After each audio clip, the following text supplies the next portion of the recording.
السلام علیکم ورحمۃ اللہ وبرکاتہ ان الحمد للہ نحمده ونستعینه ونستغفره ونعوذ باللہ من شرور انفسنا ومن سیئات اعمالنا من يهده الله فلا مضل له ومن يضلل فلا هادي له واشهد ان لا اله الا الله وحده لا شريك له واشهد ان محمدا عبده ورسوله اما بعد فان خير الحديث كتاب الله وخير الهدي هدي محمد صلى الله عليه وسلم وشر الأمور محدثاتها وكل محدثة بدعة وكل بدعة ضلالة وكل ضلالة في النار.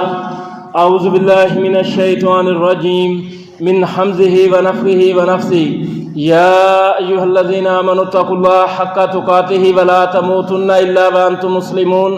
يا أيها الناس اتقوا ربكم الذي خلقكم من نفس واحدة وخلق منها زوجها وبث منهما رجالا كثيرا ونساء واتقوا الله الذي تساءلون به والأرحام إن الله كان عليكم رقيبا.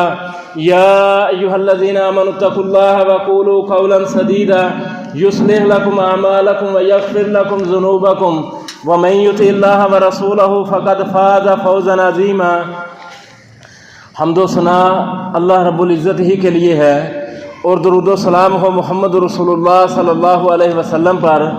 محترم بھائیو، اللہ کا فرمان ہے وَمَا خَلَقْتُ الْجِنَّ وَالْإِنسَ إِلَّا لِيَعْبُدُونَ کہ میں نے انسانوں اور جنوں کو اپنی عبادت کے لیے پیدا کیا ہے. انسان کے ساتھ ساتھ جن اللہ کی ایک واحد مخلوق ہے جو مکلف ہے، یعنی شریعت کی پابند ہے، ایمان اور عمل لانا ان پر لازم ہے. اور جس طرح اللہ کے رسول صلی اللہ علیہ وسلم ہمارے رسول ہیں، انسانوں کے رسول ہیں، اسی طرح آپ صلی اللہ علیہ وسلم جنوں کے بھی رسول ہیں اور آخری رسول ہیں. آج کے اس جمعے کے اندر میں آپ کے سامنے سورہ جن کی کچھ وضاحت اور شرح کروں گا. قرآن مجید کے اندر یعنی سورہ انسان بھی ہے اور سورہ جن بھی ہے. انسان کو انسان اس لیے کہا جاتا ہے کہ یہ انس سے بنا ہے، میل جول پسند کرتا ہے، معاشرہ کنبہ خاندان بنا کر انسان رہنا چاہتا ہے، اکیلا نہیں رہنا پسند کرتا ہے. دوسرا یہ ہے کہ یہ لفظ بعض علماء کے نزدیک ناسیہ سے نسیان یعنی بھول جانا، انسان کے اندر یہ کمزوری پائی جاتی ہے کہ انسان بھول جاتا ہے. اسے یاد دہانی کی، نصیحت کی بار بار یہ ضرورت پڑتی ہے. اللہ تعالیٰ نے فرمایا کہ وَلَقَدْ عَهِدْنَا إِلَىٰ آدَمَ مِن قَبْلُ فَنَسِيَ کہ ہم نے آدم علیہ السلام سے اس سے پہلے ایک عہد و پیمان لیا تھا تو وہ بھول گیا.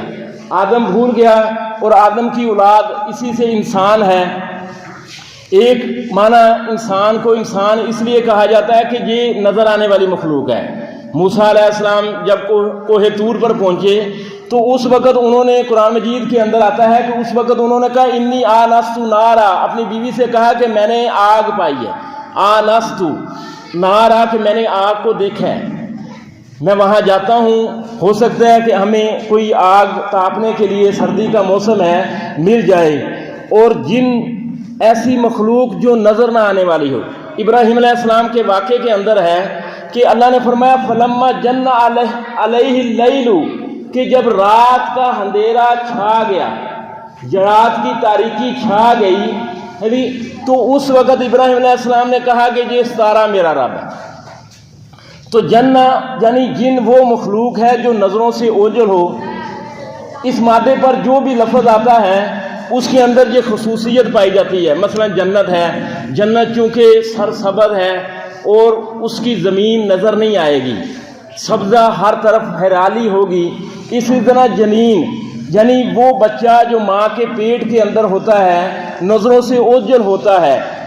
اس سورہ جن کے اندر اللہ تعالیٰ نے مشرکین مکہ جو کعبے کے متولی بنے ہوئے تھے ان کی خبر لی ہے مختلف انداز سے اور بہترین انداز سے. اس کا ایک ردھم ہے کہ بار بار لفظ آ رہا ہے انا لمسنا السماء انا ہم تعالی جد ربنا، یعنی اگر آپ اسے پڑھیں گے بار بار ان کی گفتگو کے اندر یہ آتا ہے کہ نبی صلی اللہ علیہ وسلم کو 10 سال کا عرصہ گزر گیا اللہ کے نبی صلی اللہ علیہ وسلم انہیں سمجھا رہے ہیں، توحید کی دعوت دے رہے ہیں، لیکن وہ بار بار اللہ کے نبی صلی اللہ علیہ وسلم سے بدسلوکی کر رہے ہیں، اور ایمان والوں کے ساتھ مشرکین مکہ تشدد اور بغاوت اور سرکشی کا ان کا رویہ ہے، ایمان لانے پر نہیں آ رہے ہیں، اور یہ رویہ ان کا تھمنے کا نام نہیں لے رہا ہے۔ کسی جگہ بلال رضی اللہ تعالیٰ عنہ کو، کسی جگہ صہیب رومی کو تشدد کا نشانہ بنایا جا رہا ہے، یہاں تک کہ اللہ کے نبی صلی اللہ علیہ وسلم نے 10 سال کا جب عرصہ گزر گیا تو آپ صلی اللہ علیہ وسلم اس امید پر طائف گئے کہ وہاں مجھے ایک مرکز ملے گا، تم میرے اپنے ہو کر توحید کی دعوت کو قبول نہیں کر رہے ہو، چلو میں طائف جاتا ہوں تو طائف والے ہو سکتے ہیں کہ میری بات کو قبول کریں، میری دعوت توحید کو قبول کریں۔ لیکن اللہ کے نبی صلی اللہ علیہ وسلم وہاں گئے تو وہاں یعنی دعوت کو ایک اور ہی مسئلہ پیش آیا کہ آپ صلی اللہ علیہ وسلم کے ساتھ ان ظالموں نے بڑی ہی یعنی بدسلوکی کا رویہ اختیار کیا۔ اب دوسری طرف آ جاؤ، اس دوران نبی صلی اللہ علیہ وسلم کی بعثت سے پہلے، نبی صلی اللہ علیہ وسلم کو اللہ تعالیٰ نے نبی بنانے سے پہلے عیسیٰ علیہ السلام اور نبی صلی اللہ علیہ وسلم کے درمیان جو 600 سال کا فاصلہ ہے، اس کو علماء فترۃ الوحی کہتے ہیں، یعنی وحی کا ایک لمبا وقفہ کہ وحی نہیں آ رہی ہے۔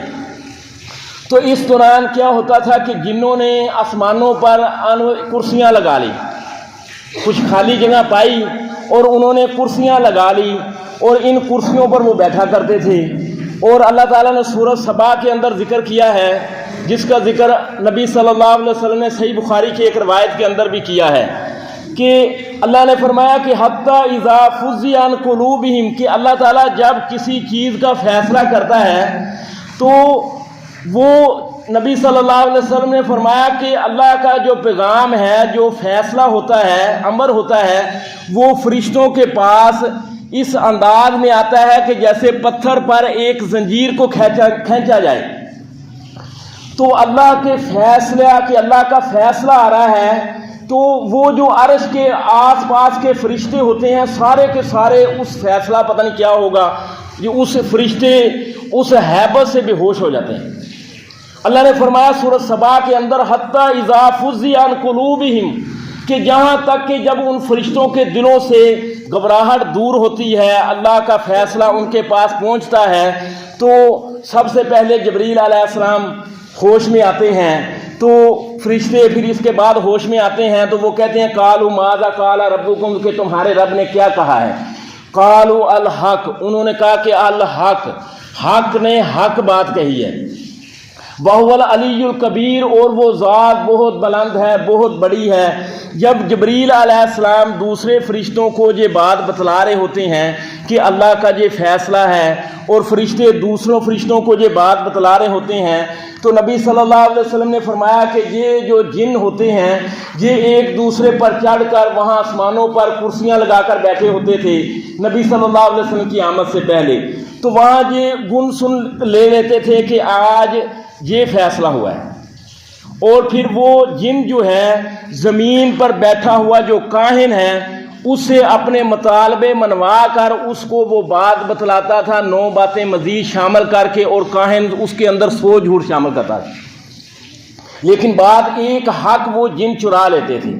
تو اب نبی صلی اللہ علیہ وسلم کی بعثت کا وقت قریب آیا تو اللہ تعالیٰ نے جہاں پہرا سخت کر دیا، اس قدر اللہ تعالیٰ نے پہرا سخت کیا کہ اگر اب کوئی جن وہاں کرسی لگا کر بیٹھتا ہے کہ کوئی بات حق کی ہمیں معلوم ہو جائے، تو ایک آگ کا شعلہ اس کی طاق میں ہوتا ہے جو اس کو جلا کر بھسم کر دیتا ہے۔ اب انہوں نے یہ تبدیلی محسوس کی کہ یہ یک لخت تبدیلی کیوں ہوئی ہے، تو انہوں نے نیچے زمین پر اپنا اجلاس لگایا، ایک اجتماع کیا جس کے اندر ابلیس بھی آیا، اور انہوں نے کہا کہ یہ یک لخت تبدیلی کیوں ہوئی ہے، پتہ کرو، ساری زمین پر پھیل جاؤ، مشرق میں پھیل جاؤ، مغرب میں پھیل جاؤ، ہر علاقے میں پھیل جاؤ۔ یہ جن وہاں تک پھیل گئے۔ اب کیا ہوا کہ ادھر نبی صلی اللہ علیہ وسلم طائف والوں کو دعوت دے رہے ہیں، قولوا لا الہ الا اللہ،